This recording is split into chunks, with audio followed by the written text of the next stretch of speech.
Donald Trump takes center stage. I proudly accept your nomination for President of the United States. Plus, the International Court of Justice says Israel is violating international law. And so this ruling is important because it makes official what we all knew to be the case.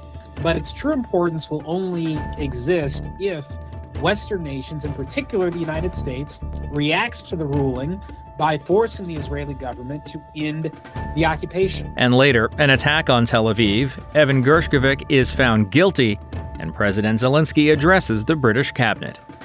Today is Friday, July 19th, and this is VOA's Flashpoint Global Crises.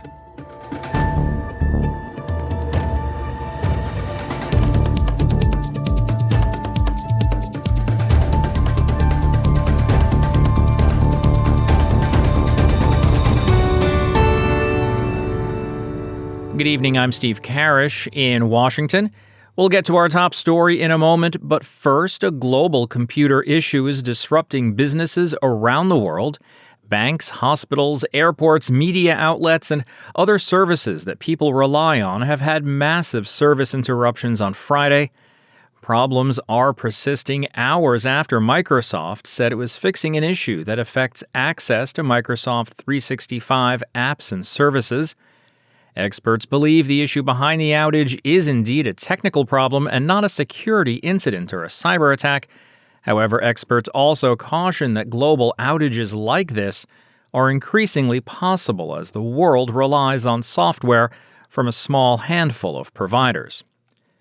The top story, though, is the American presidential election and former President Donald Trump's Thursday night speech to the Republican National Convention in Milwaukee. In his first speech since surviving an assassination attempt last Saturday, Trump accepted his party's nomination for the 2024 election. He began by striking a calm, even introspective tone as he spoke of national unity and told the audience about the shooting from his point of view. But by about halfway through the 93-minute speech, he returned to his false claims that he won the 2020 election, along with harsh statements about immigration and crime that are hallmarks of his rallies. VOA's senior Washington correspondent, Carolyn Prosciutti, brings us the sights and sounds from Thursday night in Milwaukee. I proudly accept your nomination for President of the United States. Conventions always save their best for last. But here, even higher anticipation for the speech by the former president, given what happened 5 days ago. Donald Trump began his speech softer, subdued, and reflective about the pain he felt at Saturday's rally. Wow, what was that? It can only be a bullet. And moved my right hand to my ear, brought it down. My hand was covered with blood. During the convention week, this photo reminded delegates daily of their candidate, strong, resilient, not stopped by an assassin's bullet.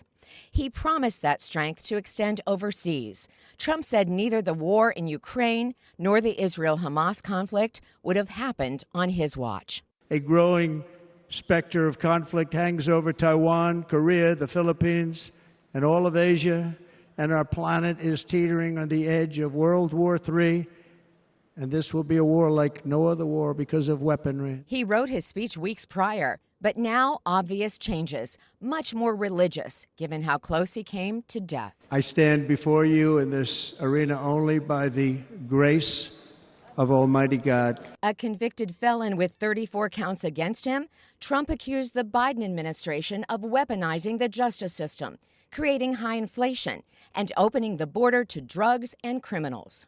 We want people to come into our country, but they have to come into our country legally. The next Vice President of the United States. In the presidential box was Ohio Senator J.D. Vance, selected this week as the former president's running mate. Also, Trump's wife, Melania Trump, her first time appearing at the convention. On this journey, I am deeply honored to be joined by my amazing wife, Melania. Political analysts like Shannon Bo O'Brien from the University of Texas see a Republican Party with a new inclusion message. Look how diverse we are in some ways. Look how friendly we are in some ways. Look how chaotic the Democrats are. Look how unified and together we are, and we're a safer bet. Trump did not deliver a strong message of unity, as analysts expected, but some delegates felt it. Everyone's coming together, and, we are the party of the people. This delegate from Wisconsin wears a plastic cheese wedge as a hat. We are so excited for this movement for a red wave and to get Donald Trump and J.D. Vance elected to the White House this year. From here, the Trump-Vance ticket takes its message well beyond these delegates to Americans across the country. Carolyn Presutti, VOA News at the Republican National Convention, Milwaukee, Wisconsin. As Donald Trump reveled in the spotlight, Joe Biden is facing physical and political isolation as he deals with COVID, while more and more top Democrats urge him to step aside as the party's presidential nominee. White House Bureau Chief Patsy Widakuswara has that part of the story. Republicans are pledging unity and support behind their presidential nominee, former President Donald Trump, during their national convention this week. For President Joe Biden, it's a lonelier scene. He is isolating in his home in Delaware following a positive COVID test. This amid calls from prominent Democrats for him to step down. Analysts say it's looking grim for the president. Larry Sabato, University of Virginia Center for Politics via Skype. Democrats can't even decide whether Biden is really in trouble or not, and if he is, how to get him out of the race, and if they get him out of the race, who should replace him and how. Now, that's pretty fundamental. Meanwhile, the Republicans have gotten their act together. They've had a great convention, and Donald Trump, because in part of the assassination attempt, probably has more public support than he ever has had. Privately, the president is reportedly listening to concerns. Publicly, he is resisting calls to step aside. I've demonstrated that I know how to get things done for the country, in spite of the fact they're told we couldn't get it done. But there's more to do, and I'm reluctant to walk away from that. 65% of Democrats say Biden should step aside, according to an AP NORC poll. American University presidential historian Alan Lichtman's. It is the height of folly and ignorance to claim based on the polls, which constantly change, who's going to win and who's going to lose, and you should force candidates out just because you think they can't win. American University presidential historian Alan Lichtman's keys to the White House system has accurately predicted all but one U.S. election results since 1984. He says Democrats should stick with Biden. Lichtman's system ignores polling, including that 70% of Americans said they are not confident that Biden has the mental capacity to be president. For Trump, it's 51%. What happens now is anybody's guess. If Biden agrees to step aside, the most orderly scenario would be for him to endorse an alternative candidate. Vice President Kamala Harris would be a logical choice, at least financially, because as part of the Biden-Harris ticket, she would inherit their campaign war chest. Patsy Widakuswara, VOA News, Washington. A breaking story now. Midday on Friday, the International Court of Justice in The Hague ruled that Israel is violating international law with its control in parts of East Jerusalem and the West Bank. Meanwhile, many Muslim Americans have withdrawn their support for President Biden because of his support for Israel in the war against Hamas. At the same time, though, former President Trump says he would support Israel even more. And in the past, he's implemented a travel ban targeted at Muslims trying to enter the U.S. For a look at all this, I'm joined by Edward Ahmed Mitchell. He's the Deputy Executive Director of the Council on American Islamic Relations. The ICJ is acknowledging the obvious, what's been obvious to international observers, including human rights groups for decades. The Israeli government is blatantly violating international law by maintaining a system of apartheid, occupation and oppression over Palestinians in East Jerusalem in the West Bank.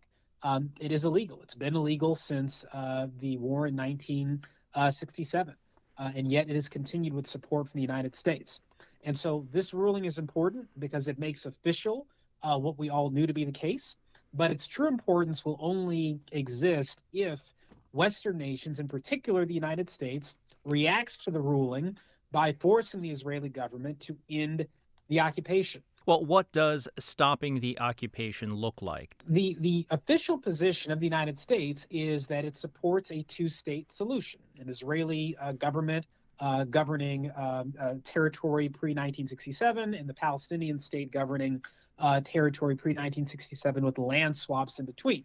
Now, the problem is that the United States has not done anything to make a two-state solution a reality or even a plausibility. The Israeli government has been every year eating up more and more Palestinian land, building more and more settlements specifically to prevent a Palestinian state from coming into existence. And just days ago, the Knesset voted overwhelmingly against recognizing a Palestinian state ever. So this is actually a great segue to American foreign policy after taking a look at the Republican National Convention in Milwaukee. Did Donald Trump or J.D. Vance or anyone else say anything that particularly alarmed you? Well, let me start by saying CARE is a nonprofit civil rights organization. So we do not comment positively or negatively on political candidates, only on elected officials. What I will say, generally speaking, is that Republican elected officials have made it very clear that they are indifferent to the suffering of the Palestinian people, that they completely support what the Israeli government is doing to the Palestinian people, and that they support a foreign policy that is in many ways amoral, that is not based on human rights concerns or what's right or what's wrong, but rather based on raw power, what's best for American economic interests in their mind. That has, been the position of many Republican elected officials, not talking about any candidates, but elected officials for many years now. My only hope is that Republican elected officials and others will take this anti-interventionist, anti-war streak they've adopted and apply it across the board, not just selectively, right? If you've got a problem with supporting war and the ongoing war in Ukraine, you want to bring that to a negotiated end. Well, that should be the same for the war on the people of Gaza. Our government should not be enabling injustice overseas in any way, shape, or form. We should be fighting to bring peace to the world.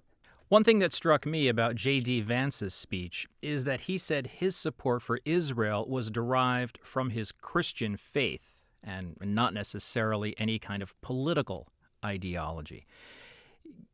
Given the history of the region, the religious tensions, the political tensions, do you have any comment on that? Is that somehow different from the war in Ukraine, for example? What I would say is this: when the president or the vice president or members of Congress take their oath, they're pledging to uphold the Constitution, and the American people expect them to pursue policies that are beneficial to our country and that are just, not to enforce their particular understanding of religion on the entire country or on our foreign policy. But having said that, what I'll say is this, that if you are a Christian or a Jew or a Muslim or any religion, my understanding is that all of our faiths teach justice. All of our faiths oppose racism, oppose oppression, oppose genocide. So if you are a devout Christian, you should be at the front of the line opposing the horrific war crimes being committed against men, women, and children. And by the way, Israeli and American hostages who are at risk from this indiscriminate bombing campaign in Gaza. And so, from my perspective, if someone thinks that their religion, whether it's Christianity or Islam or Judaism, should lead them to support genocide, I think they need to take another look at their holy book, because that's not the Bible that I read. That's not the Quran that I read. That's not the Torah that I read. Edward Ahmed Mitchell is Deputy Executive Director of the Council of American Islamic Relations. Sir, thanks for your analysis today. Thanks for your time. Thank you for having me. An Iranian-made drone sent by Yemen's Houthi rebels struck central Tel Aviv on Friday, leaving one person dead and at least 10 wounded in the group's first lethal strike into Israel. The attack came hours after Israel confirmed that it had killed a senior commander of the Iran-backed Hezbollah militia in southern Lebanon. A military spokesperson for the Houthis, Yahya Serra, said in a televised speech that the group attacked Tel Aviv and will continue to target Israel in solidarity with Palestinians.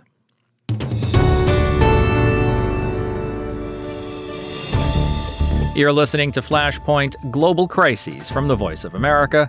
I'm Steve Karish in Washington. Ukrainian President Volodymyr Zelenskyy addresses the British cabinet. We'll have that story in a moment. Now, though, with more on the situation in Israel following the ruling from the ICJ and the drone attack in Tel Aviv, I'm joined by VOA's Linda Gradstein in Jerusalem. Well, the court basically said that Israel's construction of Jewish settlements in the West Bank and East Jerusalem, which has been going on since Israel occupied that area in 1967, is illegal, and that Israel should evacuate all settlements, dismantle all walls, and return any of those people who were displaced. It said that Israel has to make reparations for damages caused by the West Bank occupation. I mean, it was a pretty strong court ruling, and even though it's not binding, it will I think it will add to Israel's diplomatic isolation, which has already been going on because of the 9 months of war. The hardliners in Israel's government reacted predictably. Itamar Ben-Gvir and Bezalel Smotrich said that this is the time that Israel should actually annex the West Bank, and that the court ruling is anti-Semitic. There are, by the way, about 500,000 Jewish settlers in the West Bank and another 200,000 in East Jerusalem. Israel makes a distinction between these two types of people because it annexed East Jerusalem immediately in 1967, something that it did not do with the West Bank. So that's the reaction from the Israeli government. What about the Israeli people? We know the Israeli population is currently very divided on how they see their government. What about this? First of all, Israelis have moved to the right since the war began in October. Since Hamas invaded Israel and took over dozens of communities and killed 1,200 people. And then the 9 months of war between Israel and Hamas in Gaza that has left more than 38,000 Palestinians killed, which includes both fighters and civilians. So the country in general has moved towards the right. So far, there hasn't been that much reaction from Israelis. I mean, this really just happened. But I think that even those Israelis who are in the center kind of feel that the international community doesn't really understand the situation that Israel is facing, that Israel hasn't annexed the settlements, and there potentially could be some sort of Palestinian state there eventually. And so I don't think we're going to see any kind of major protests against the government over this issue, the way that we're seeing over, for example, the delay in signing a deal to bring back the remaining hostages in Gaza, signing a ceasefire deal. And Linda, the other big story from Jerusalem is the Houthi attack in Tel Aviv. Can you tell us what happened there and what's the latest? Yeah, so at 3 o'clock in the morning, a drone hit an apartment building in Tel Aviv, killing one man who was asleep in his bed. And it was a really large explosion. It was very loud. It was just a few blocks from the American consulate. And the Israeli army says that it was an Iranian upgraded drone that was fired by the Houthis in Yemen. The Houthis also took responsibility. There were press reports in Saudi Arabia saying there were several other drones that were shot down, that the United States shot down. But this drone had been flying for several hours. I mean, you're talking about 2,000 kilometers, which is something like 1,200 miles from Yemen to Tel Aviv. And I think it has kind of shocked a lot of people, and they don't understand why Israel didn't shoot it down. Israel sort of not characteristically came out with a statement very quickly saying that it was human error, that there were no sirens sounded, and that it was not shot down, as other drones have been and similar attacks. But I think it kind of made people feel a little bit unsafe and a little bit nervous. I mean, this is Tel Aviv. This isn't the border with Gaza. VOA's Linda Gradstein in Jerusalem. Linda, thanks for your time. Thanks for your reporting on these topics today. Thank you, Steve. Following up on a story from Thursday's show, we told you about Evan Gershkovich, the American journalist imprisoned in Russia and accused of espionage. Well, a Russian court found him guilty on Friday and has sentenced him to 16 years in prison. VOA's Steve Miller has more. The conclusion of Gershkovich's swift and secretive trial in a country's highly politicized legal system perhaps clears the way for a prisoner swap between Moscow and Washington. Gershkovich, his employer, and the U.S. government vehemently deny the charges. State Department Deputy Spokesperson Vedant Patel on Thursday declined to discuss negotiations about a possible exchange, but said, quote, "We have been clear from the get-go that Evan did nothing wrong and should not have been detained." End quote. Russian President Vladimir Putin hinted earlier this year that he would be open to swapping Gershkovich for Vadim Krasikov, a Russian serving a life sentence for the 2019 killing in Berlin of a Georgian citizen of Chechen descent. Steve Miller, VOA News. Ukrainian President Volodymyr Zelenskyy is still in England and addressed the cabinet on Friday. Zelenskyy is also reported to be planning a phone conversation with former U.S. President Donald Trump. VOA's Anna Chernikova in Kyiv has the details. On Friday, Ukrainian President Volodymyr Zelenskyy attended a special meeting of the British government. He became the first foreign leader to address a ministerial meeting since 1997. During the meeting, British Prime Minister Keir Starmer promised his country would double its support for Ukraine. Starmer also said that Ukraine has the unwavering support of Great Britain and that Russia's aggression is unforgivable and cannot go unpunished. In turn, Volodymyr Zelenskyy appealed to Keir Starmer with a request to help Ukraine get permission to use Western-made long-range weapons for strikes deep into Russia. According to the Ukrainian leader, if restrictions are lifted, it will help Kyiv strengthen its defenses, destroy weapon centers inside Russia, and defend against Moscow's aggression. We must deprive Putin of money and capability to produce more weapons, and for his disregard of human life, he must pay with his losses and his defeat. How can we ensure this? Right now we are missing the main answer to this question, and that is our long-range capability. By defending Ukraine against the Russian advance on Kharkiv in May, June, we have proven that we can stop any Russian attempt to expand the war. Meanwhile, according to CNN, U.S. presidential candidate Donald Trump and Ukrainian President Volodymyr Zelenskyy may hold a telephone conversation on Friday. This will be their first conversation since Trump left the White House.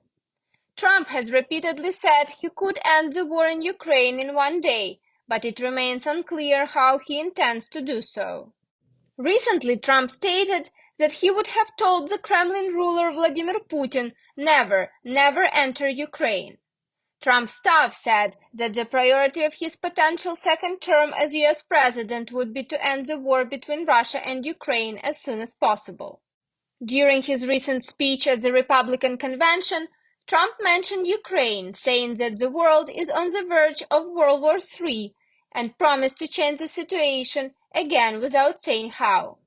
Zelenskyy said that interaction with Donald Trump in the event of his re-election to the post of U.S. president will be difficult work, but Ukraine is ready to cooperate effectively with whoever will be in power in the U.S.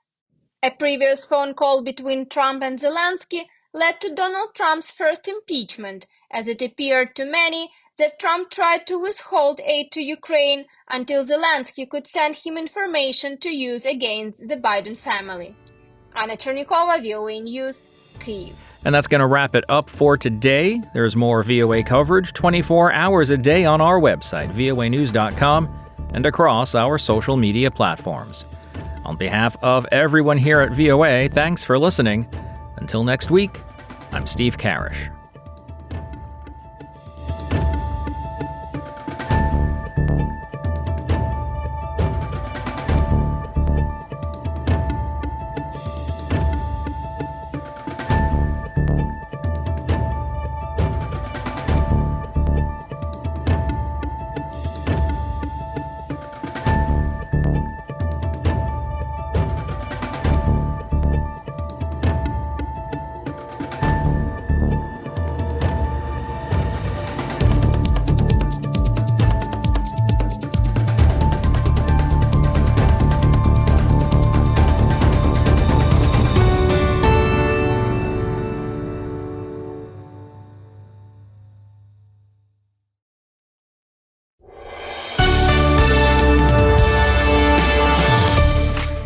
For deeper dives and expert analysis, listen to VOA Podcasts. Issues in the News explores the biggest stories every weekend, while International Edition keeps you informed every weekday. Plus, with a 5-minute newscast at the top of every hour, you're always up to date.